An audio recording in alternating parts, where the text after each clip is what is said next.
Champagne Poppy, they say them songs that you just streamed off your new project, White Man, say that shit ain't dope. The comments crazy. And then Kai Cenat, shout out to Kai Cenat. He kept it real. They said that shit. Kai said that shit was ass.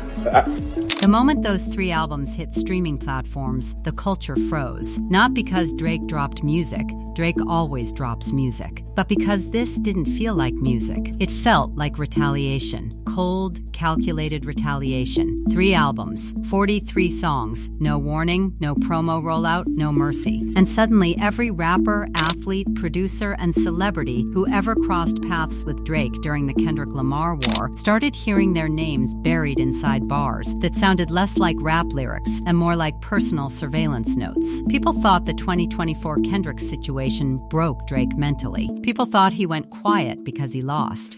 But according to what happened on May 15th, 2026, Drake wasn't healing. He was documenting every betrayal, every silence, every side switch, every fake smile at award shows. He remembered all of it. The scary part? The internet realized almost instantly this wasn't random anger. Drake structured the entire drop like a public execution list. Rick Ross first, then DJ Khaled, then LeBron, Rocky, Cole, Jay-Z, Kendrick, Mustard, DeRozan, one by one. Everybody got touched, and the reactions coming afterward only made the situation feel darker because some people exploded emotionally while others said absolutely nothing. And silence around Drake right now feels dangerous. Like people are scared to accidentally pour gasoline onto something already burning out of control. The Rick Ross situation immediately became the loudest fire because this wasn't just rap beef anymore. This was former brother betrayal. These 2 men built records together that defined entire summers. For years, Ross treated Drake like family. Then, Kendrick entered the picture, and suddenly, Ross switched jerseys publicly, aggressively, proudly. Drake never forgot it.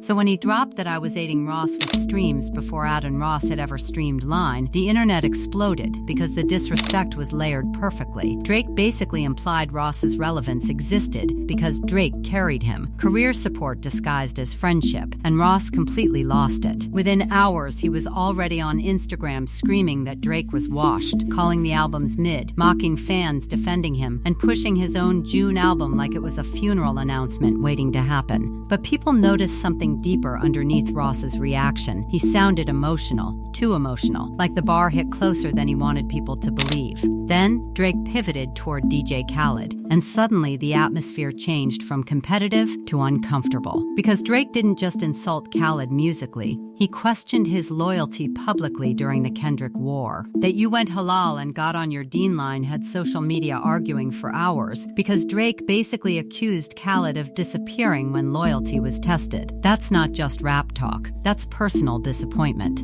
And Khaled staying silent afterward, that made everything worse. This is a man who usually posts breakfast, motivation speeches, keys to success, random screaming videos every few hours, and now suddenly there's nothing? Complete silence. That silence started sounding louder than any diss response could have been. But then Drake did something nobody expected. He went at LeBron James, and suddenly people realized this wasn't just rap revenge anymore. Drake was targeting the entire ecosystem around his downfall. The switching teams line immediately became viral because Drake wasn't talking basketball. He was talking loyalty, public allegiance, cultural positioning. Drake basically accused LeBron of strategically standing wherever public opinion benefited him most. And when he added the 23andMe Dina line, that's when fans understood Drake wanted maximum damage. He wasn't trying to be subtle. He wanted headlines. He wanted clips. He wanted debates. And LeBron refusing to answer only fueled conspiracy theories even more, because people started asking the question Drake wanted planted inside everybody's head. Was LeBron secretly against him during the Kendrick war all along?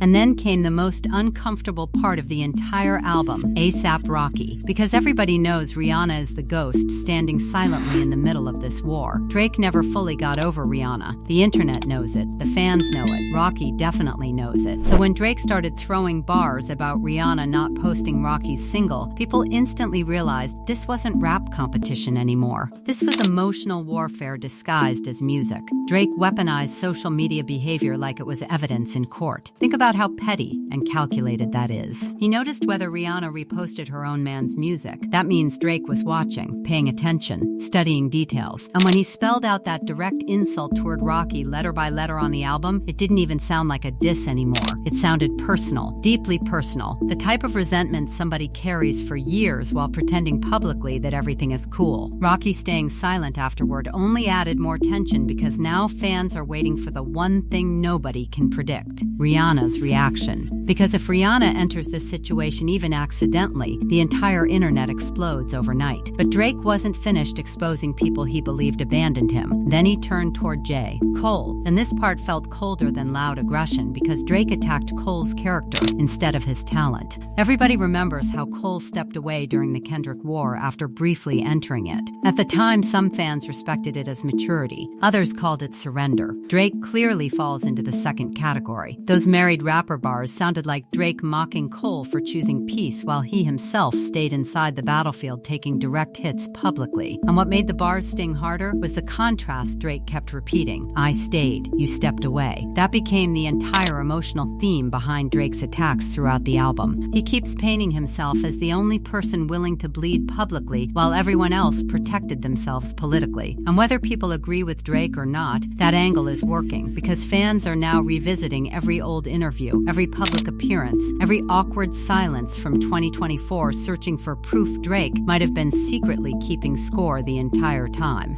Then came Jay-Z. And honestly, this might be the most dangerous move Drake made on the entire project, because dissing Jay-Z is different. That's not just another rapper, that's an institution, a billionaire, a political figure inside music. But Drake sounded fearless, almost reckless. That I'd rather take 500,000 than dinner line immediately detonated online, because Drake basically rejected the idea that Jay-Z has wisdom worth learning from at all. That's a direct challenge toward the old guard, toward rap hierarchy itself. Drake isn't just fighting Kendrick anymore. He's fighting the structure around hip-hop power, and the way he referenced missing streams and industry manipulation afterward made people start whispering about whether Drake believes powerful figures quietly helped destroy him during the Kendrick battle. Suddenly, fans weren't just discussing bars anymore, they were discussing conspiracies. But the heart of this entire album still circles back to Kendrick Lamar. Every single diss eventually leads back to him like gravity. Drake is clearly still haunted by Not Like Us, haunted by the memes, haunted by the Super Bowl moments, haunted by the public humiliation. You can hear it in every track. Even when Drake jokes, it sounds bitter underneath, especially when he tried dismantling Kendrick's authenticity, calling his activism performative and his fan base guilt-driven. Drake isn't trying to out-rap Kendrick anymore. He's trying to rewrite public memory itself. That's why the album feels so aggressive psychologically. Drake understands he lost culturally in 2024, so now he's attempting something bigger than revenge. He's trying to destabilize the entire narrative around that loss, flood the internet with so many wars, so many headlines, so many emotional reactions that nobody focuses on one clean victory anymore. And maybe that's the real reason this album feels so unsettling. Because underneath all the bars and drama, Drake sounds like a man refusing to disappear, refusing to accept humiliation, refusing to let the culture move on without him controlling part of the conversation. Some people think this was genius, others think it looked desperate. But one thing became painfully obvious the moment those albums dropped: Drake is still angry, furious actually, and now the whole industry feels like it's standing inside a room full of gasoline waiting to see who accidentally lights the next match.